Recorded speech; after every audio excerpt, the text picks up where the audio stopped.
Hello, everyone, and welcome. This is Lois Kofi. Happy Friday to you. I'm super excited to be here today with, I think, what could be a very, very timely message for our country, for our world. I am the founder of this podcast called healthyandwealthyandwise.com, and it was created and designed really for everybody. However, specifically, I'm a sales trainer. I coach salespeople to take the fear out of selling, to sell with excellence, and especially right now, to be able to learn how to sell during difficult times. Like we're finding ourselves here in 2020. Who knew that COVID-19 was going to come into our universe? And I think at some point we have like close to 40 million people unemployed. And I really wanted this podcast to be for you. I really wanted this podcast to be inspiration, education, and empower you to be and live and have the best results for you personally, professionally, physically, financially, spiritually, and especially right now, mentally and emotionally. We're going to talk about that today. So again, my podcast is Healthy and Wealthy and Wise. So each week I interview a different expert, someone who I know, like, and trust, or who I've even personally had great results with, or have had a relationship for a long time. And I know that they can provide a message for you that's different than me. And so we covered health, we've covered wealth, and today I'm excited to have my friend, longtime friend, Dean, I forget, was it 2002, 2003? Who's counting? We don't want to tell our age and date ourselves here, but we've known each other for almost 20 years.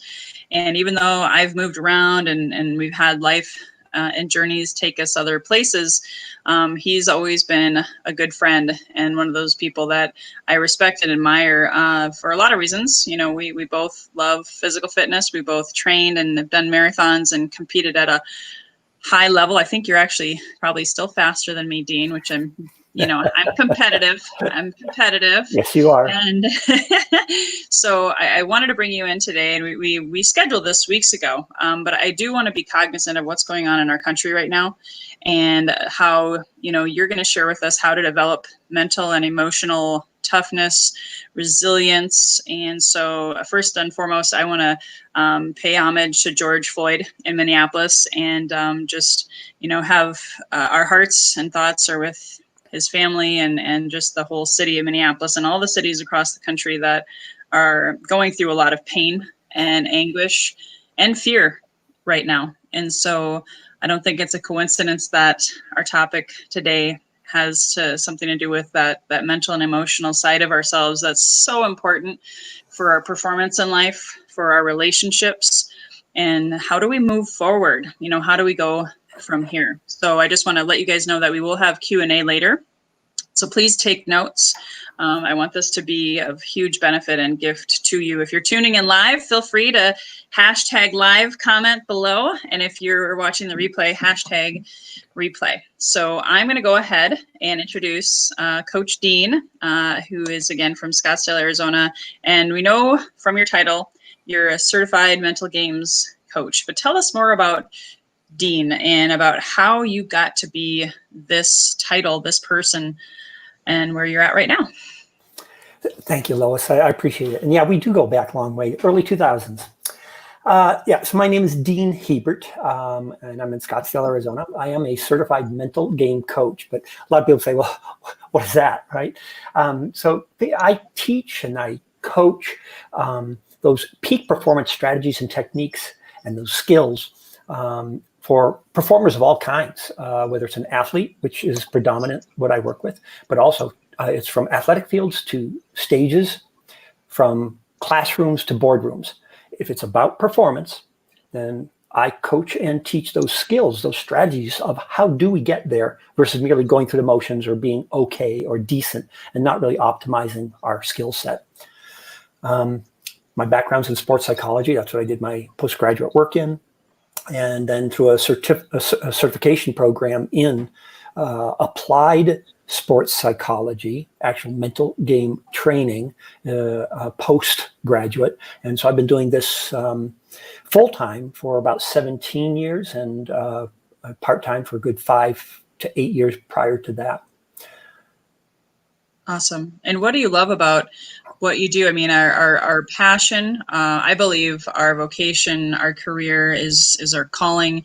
It's our passion. You know, hopefully you love what you do and you do what you love. That's always what I talk to people about. And I know that you do, but why do you love what you do? Can you share your why? You know, what Yeah. is driving you to do what you do?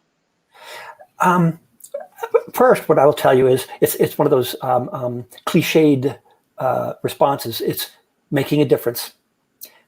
So, but with that, what I'll tell you is in my own personal experiences, growing up, I never knew these skills. And so I didn't master a lot of these human interaction skills, these coping skills, these things that made me a better person, a better performer. I never learned them. I didn't learn them. And I was a collegiate athlete, and I still didn't learn them.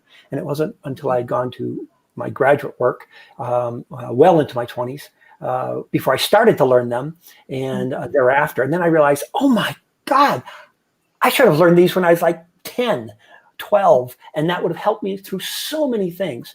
So for me, in part, it's my experience and wanting to say, you know what, I don't want someone else to go through some of the pain, the personal pain or whatever that I went through. And if you knew these strategies, if you practice these things, it would lessen it. It would help you cope far better, and you'd come out a little bit shinier on the other end. Oh my gosh, you hit on a chord with something, because I just introduced you to my 11-year-old, right? And they've gone through their own trauma. My daughter this past week with COVID, and we've moved across country. There's all these life-changing events, and she hit a wall after she said goodbye to her teacher, and she just had a emotional, breakdown. And seeing that just reminds me of, oh my gosh, schools don't always teach these tools. And you hit the nail on the head, because we all go through trauma, and what we take forward stays with us, right? Wherever you go, there you are. And so I know you're gonna share exactly some steps, right, on how people can be more emotionally fit. But do you have an example or a testimony for any age? Have you worked with kids with this stuff? Well, it's interesting you say that. Probably 2/3 of all my athletes that I work with are between the ages of 12 and 18. Okay. So that is predominance is I work with youth athletes. And what I tell parents when I work with them for their on-field performance is that I'm teaching them not just soccer mental game skills or running or whatever it is. I'm teaching them life skills. And I want them to use these techniques and these strategies in the classroom, with their friends, and at home. So I make it a very holistic approach in trying to reach that group, because I know this isn't just about sports, and 99% of those kids are not going to go on to be a professional player. Everyone wants to, at those ages, but the fact is that's not, and this is bigger than scoring a basket or a goal. Yeah, that's so powerful. Do you have a testimonial? Do you mind sharing of like a before and after of someone that you worked with that stands out to you? Pick one. One woman I worked with who she was 15 at the time, a synchronized swimmer, and she was at the elite level and struggling at the time with her coach and the kind of things that were going on with the team and all the politics that were within her sport. And by the time we were done, she had developed a lot of the coping skills. Didn't change the issues. It changed how she reacted to all these issues and how she coped and how she learned to thrive in these issues. And she was on our U.S. national synchronized Olympics synchronized swimming team. So she's great. I'm still in touch with her to this day. I know. Well, here's one that's academic. A young lady from the University of Arizona was working to go into grad school at USC, and I believe it was in the journalism department. And she couldn't get her GRE scores up. She was a straight A student, but it was test anxiety that got to her. And so I worked with her on stress management, test anxiety. Not even test-taking strategies. I'm not talking about those test-taking strategy stuff. We're talking about managing the composure going in so you can think clearly within an exam. And she raised her score by I forget what the exact numbers were, but she went from way below, not even being considered, to way above, demonstrating her true intelligence and learning. And she did get accepted to that graduate program in USC after initially being denied. That's awesome. That's amazing.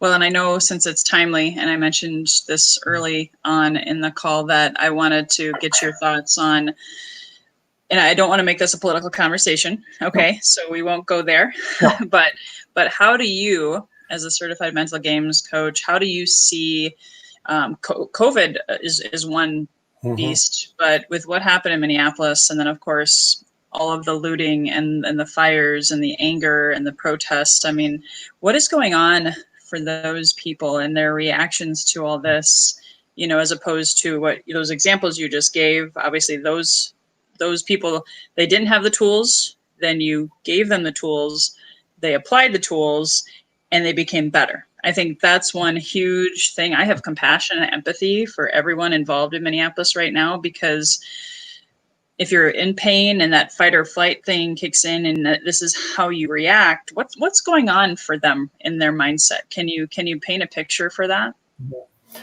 So let me give a couple of thoughts here. Often when we have a lot of that kind of anxiety, fear and such, fear and the anxiety and the stress goes with it, and the fear is usually generated out of thinking about the future. What if I were in that situation? What's going to happen next? Will there be any consequences? What if I'm out on the street? What would happen if that was my neighbor? Blah, blah. You know, all these what if kind of things, and projecting into the future. And it causes a lot of anxiety. Even when we're talking about COVID and the whole thing here, it's that projection. Should I go out? What would happen if I went to the store without a mask? Blah, blah. What if we have a family gathering? It's the fear of the what ifs. So think about that. It's living in the future. And we don't control the future. So one of the strategies in helping to deal with this is, of course, taking back your control. And we only have control in the present. It doesn't change the situation, but we are talking about taking back some control. And that control lies right here, right now. My actions, my words, my deeds, my thoughts, my attitudes, my mindset. It's here, it's now. It might change in an hour, but that hour is in the future. Tomorrow it might change, but that's in the future. So what I want to do is get back to controlling right here, right now, and get back some control of where is my mind. Am I thinking about the future? Am I worried about this, worried about that? Then we get back to another concept about control the controllables. See, a mentally tough person, somebody who has mastered these skills, they control the controllables. So here I am in Phoenix. I'm thousands of miles away from Minneapolis. I've read the news. I see horrific things. And as a human, I can't help but be moved by that. If I dwell on that, then certainly it's going to affect my mindset. I'm going to either feel down, sad, cry, be upset, lash out, etc. I, at some level, have to step back and say, but what do I control right here, right now? First of all, it's my focus. If I'm truly that susceptible, let's say, one of the things might be, I can't watch that much news. Again, I'm not changing the situation. I'm talking about managing me. My reaction, control the controllables. How do I manage that? And that has to do with taking control of my environment, taking control of things I'm doing, etc. The next extension then is, for those who wish, is trying to influence. Understanding that your influence may not go anywhere. But if you want to influence, understand you're putting energy out to make a difference. I don't care whether that's writing legislatures, writing letters of support to people back in Minneapolis, posting things on Twitter and Facebook and Instagram, all those different things. Okay, I may try to influence attitudes, responses, whatever it might be. But understand when we do that, we're putting some energy out, which can be good because I'm taking some control, I'm taking action. On the other hand, if I'm expecting a return on that investment, in other words, I'm expecting something back, it's the wrong approach, because we do not control the response. We don't control whether someone's going to respond negatively to what I posted. We don't control whether someone's going to put a little heart and Love that little comment. I don't control that. So if I'm trying to post something and make it go viral, I don't control whether it goes viral. So those are outside your control. If you're starting to think in that way, you're misguided. Get back to control the controllables. If you want to post and it makes you feel better because you're expressing yourself, you're taking a stance, you're supporting someone, good. That's part of your coping system. I'm taking action. That's awesome. Gosh, there's so much in there in that, because you talked about control the controllables. However, and I'll use some examples here and let your brain do its magic. So you have, and again, not ever getting political here. I always want to honor people from all backgrounds, all walks of life, you know, because again, I've experienced prejudice in my own right as a woman, and you know where I'm from, and different things. So we all have such unique journeys, and we're really all called just to love one another. I mean, that's where the outrage is between COVID and the quarantine. People can't hug and they can't be together, and they have that loss, you know, it's grief. And then not knowing when are we going to get together again? But then when you have, like in Minneapolis, and even with COVID, there's government control that are making decisions for us. You and I have talked about this. You and I both had some trauma around our religious upbringings and backgrounds. And you even talking about, we weren't taught these things that you're teaching kids, teens, and beyond. And like, isn't most of our programming, our subconscious mind is programmed by the time we're 10, right? So if we don't have these tools, and we have all these kind of oppressive, how should I say this, belief systems and rules and people in control and people in charge, and we lash out, isn't that normal? Isn't that human? Like, how do we change that? And you and I have talked about this openly, about our personal journeys, and it was painful. It was painful to wake up one day and realize, wait a minute, I don't know if I believe that anymore. And now what do I do? Right. You know? So, you know, again, within even your question, there's like 100 ways to go. 5,000. First, let me say this, you know, for any society to exist, there are going to be rules. There are going to be some people in charge. Not everybody can be a leader or in charge. Everyone's got an opinion. In a quote unquote democratic society, opinions are weighed, and then things are voted, and it goes in certain ways at different levels. There are going to be people in charge of police departments. There are going to be people in charge of cities. They're going to look. Life is fitting in to society, and that there's some structure. There are rules. For the most part, I think here's, and this will be me speaking, I think for the most part, we've got the huge percent of the population who conform to those societal norms, who understand we got rules for a reason. I may not even like the rule, but okay, I'll do it anyway. And I think the vast majority of people, I'm an optimist, but I do think the vast majority of people do buy into that. Unfortunately, the news and things that catch our eye tend to highlight those few circumstances that are negative. And then on balance, it outweighs, wait a minute, and it can feel like the entire world's coming down, or it can feel like all these whatever. So I think we have to balance this a little bit, and it does not minimize the horrific things that are happening in Minneapolis. Okay, don't get me wrong. What I'm saying though, in again coming back to the individual in managing our minds, is if all we do is read horrific things, and that's what we focus on, and that becomes the dominant focal point for us. That's all we read. That's all we talk about with our friends. That's all we complain about, blah, blah, blah. And that's all there is. Then your life is going to be covered in a big dark cloud all the time. And that's not to deny or ignore issues. But now we get back to that control the controllable. Then what are you doing about these issues at whatever level, whether you're a leader or not? We're in a system. We're in society. So it's within that societal norm, that society. What are you doing? What are you comfortable doing to help this, to change it, to make a difference? And again, it can be as simple as things like, I'm going to post something on social media because that's what I believe in. I want people to know that I believe in this. Okay. Yeah. So I think it's a very complex issue.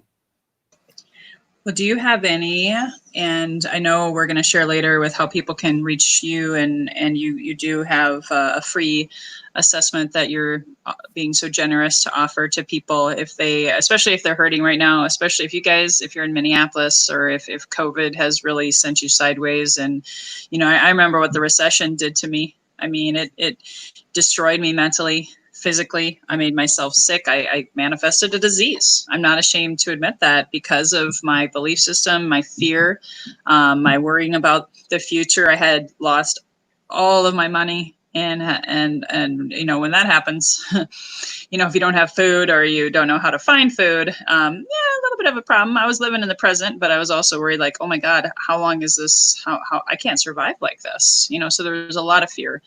And so, do you have any quick tips or things that are takeaways that people can apply in the here and now today?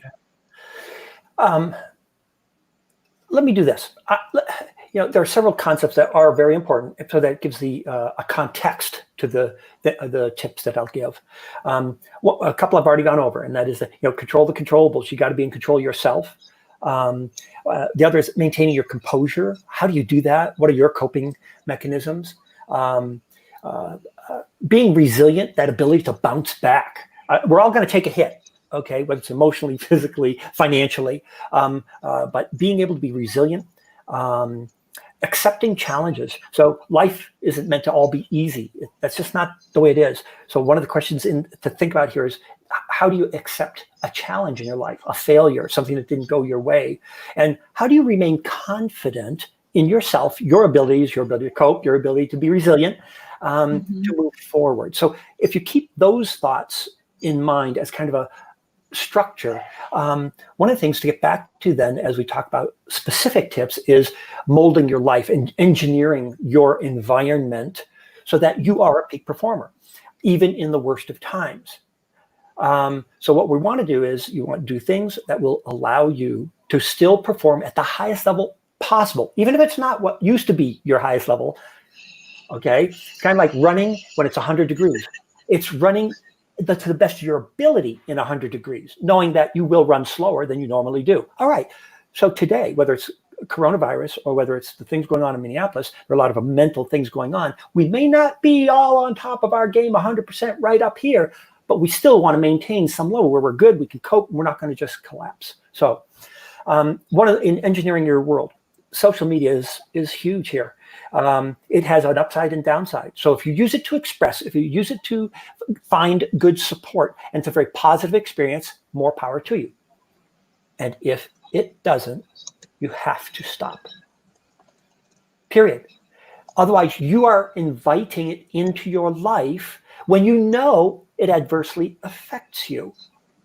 It's time to engineer your life. So it's re-engineering, saying, you know what, I really don't have to be reading my news feed all day long, or my Twitter feed, or.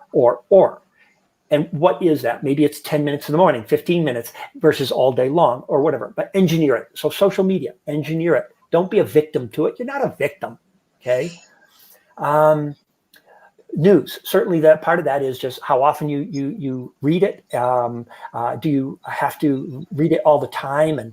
And again, news itself, limit it. We all want to be informed, but at the same time, how many times can you read 17 different news outlets' versions of what went on?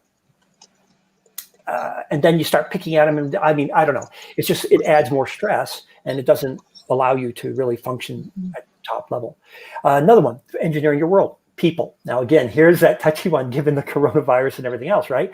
But we are social beings. We do need social contact, whether it's virtual, as we are today, or otherwise within your family. Do you have quiet family time at night, or are you all watching TV?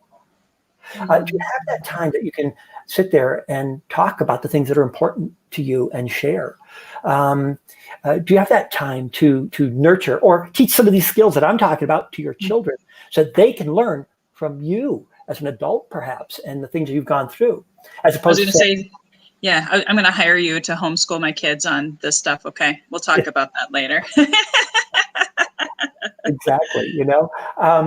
A couple other quick things. One, goal setting. So one of the things about the future that becomes hairy, scary is I don't know. Unknown is not comfortable for most people. Very few people welcome the unknown. We want knowns.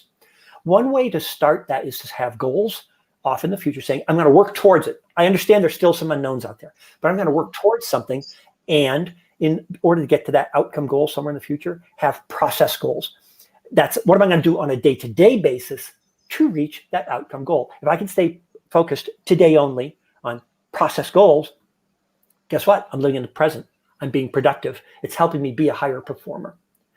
And the last thing I'll share is routines. As a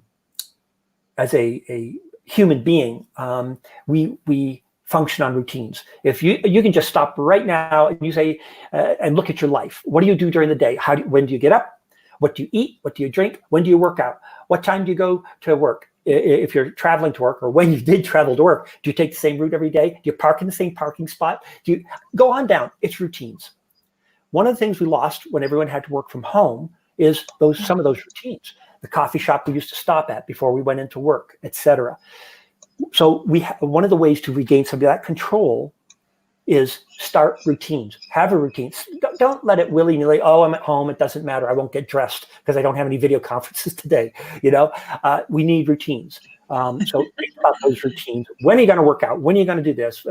Have a schedule in order to get through your day instead of just kind of aimlessly kind of doing work and then getting up and doing a load of laundry or something.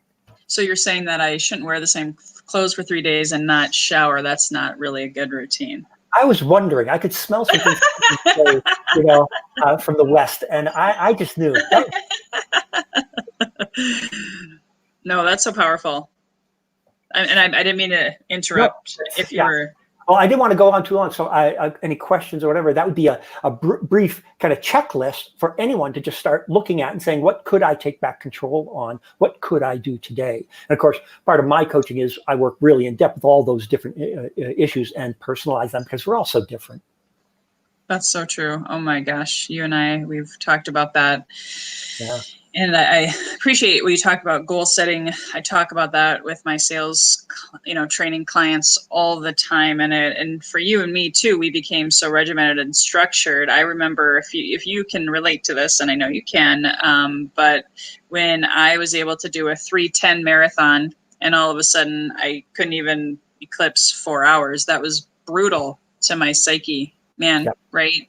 Yeah. And injuries would come, and it all. I learned emotional fitness through that process, and I probably could have talked to you about it, so I got through it faster. Right, that's why you're here, to help people grow through it faster and compress the time frames. Because I know after the recession, it took me 5 years to mentally and emotionally recover from that. Because I didn't have enough money to necessarily hire all the right people. And there's not enough books out there to read or enough affirmations to say. Mm-hmm. The tools that you provide are critical to expedite those things.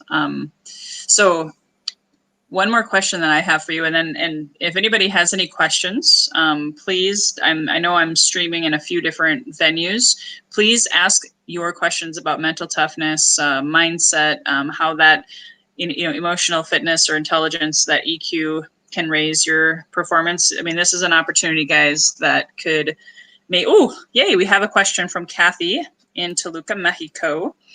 What would you suggest as a good routine for an athlete or a musician or a dancer who knows that we still have months left until we can get out and back to whatever new normal routine it will be?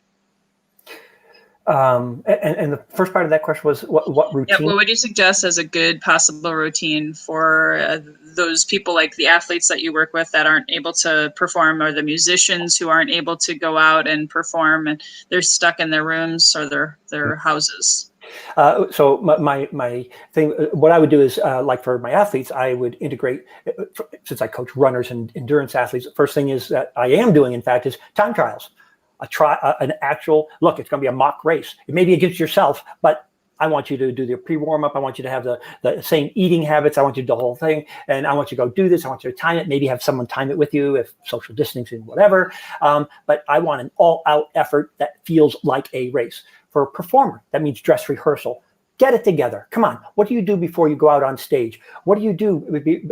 How do you dress? What do you talk to yourself? Do you do a visualization beforehand? Do you do whatever? Okay. What's your little warm-up routine with your instrument? Okay. Now go out, find a stage, or do it in your backyard, or do it for your neighbors. Sit down, like it, and make a real performance. So part of this is integrating real performances, fake real performances, so that you have something, one, to look forward to, but it keeps you in the practice of being on and having to show your skills.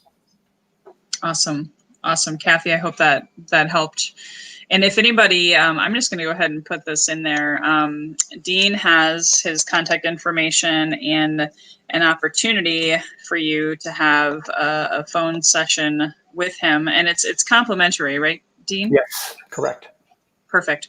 So I'll post that in there so you guys have the ability to reach out to him. And while I'm waiting for any potential additional questions, what I also wanted to ask, because I ask this from everyone, because the theme is healthy and wealthy and wise, and I have my own passion behind that. And I'd like to know, when you hear that phrase, Dean, healthy and wealthy and wise, what does that mean to you? Okay. Well, healthy, first of all, I think is relative to the person, but for me, it doesn't have to be running marathons. It's about feeling vibrant, alive, and physically and mentally able to handle whatever comes your way. That's being healthy.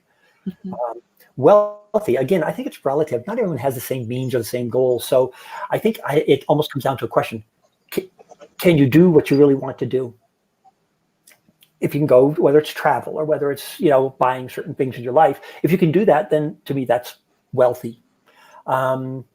Wise. Are you learning from life? Both yours and others. Learn vicariously, please. You don't have to go through all the misery. Not repeating mistakes, and then sharing what you learn and not keeping it to yourself. That's true wisdom, I think. Wow, that was awesome. And there was no wrong answer. It's like we talked about. Everyone's unique. I thought it was a test for a minute. I was sweating. I was getting a little anxiety over that. No, well, you're wise beyond your years, and I think the world of you. And as we close it out, I haven't seen any other questions. If you guys have any last minute, we're about to wrap it up. And I just want to thank you, especially, like I said, this message is so timely. I hope that if people are watching the replay or finding us on YouTube later, because we're kind of in it for the long haul. We don't know exactly what this new normal is, but it's a new normal. And 2020 is definitely going to be impacting people in 2021, 2022, 2023. So I implore you guys, whether you reach out to Dean, and he's amazing. Again, you do not have to be an athlete to work with him or reach out to him. Just don't do, like you said, learn vicariously through others. Don't make the mistake that I made in 2008. I decided, nope, I'm going to just muscle through. I mean, I had some mentors, right? But it wasn't the same as working one-on-one with someone like you, and it was painful. It was brutal, because I was sort of reliving my childhood traumas and bringing that forward into my marriage. And God knows that they talk about people that the divorce rate's going to go up because of this pandemic, and it doesn't have to. It doesn't have to. If you're equipped with the right tools, I know that Dean can help you, and hope that you guys can take him up on his offer. Any other last comments, Dean, before I wrap it up? I think you said it all. It's been a pleasure, and I really appreciate you having me on. Awesome. So as just a gentle reminder, if this is your first time, again, tuning in live and just happen to stumble upon it, you can subscribe to future podcast interviews and my monologues each week. They're all, again, about health, wealth, and wisdom.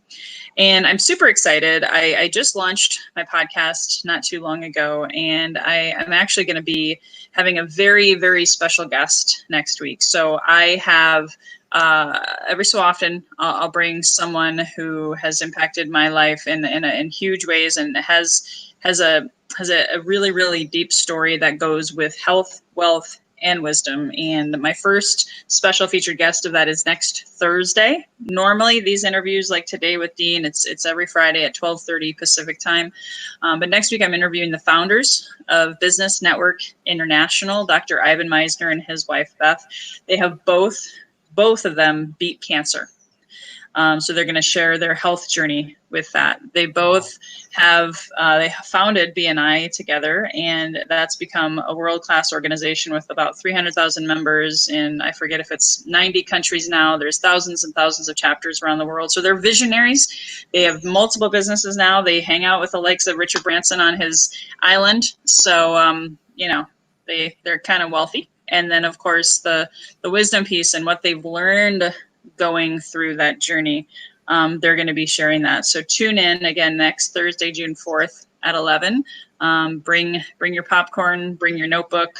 It's going to be a good time. So again, thanks guys. Thank you, Dean. I hope everyone has a healthy and wealthy and wisdom-filled week ahead. Thank you so much for your time. Bye-bye for now.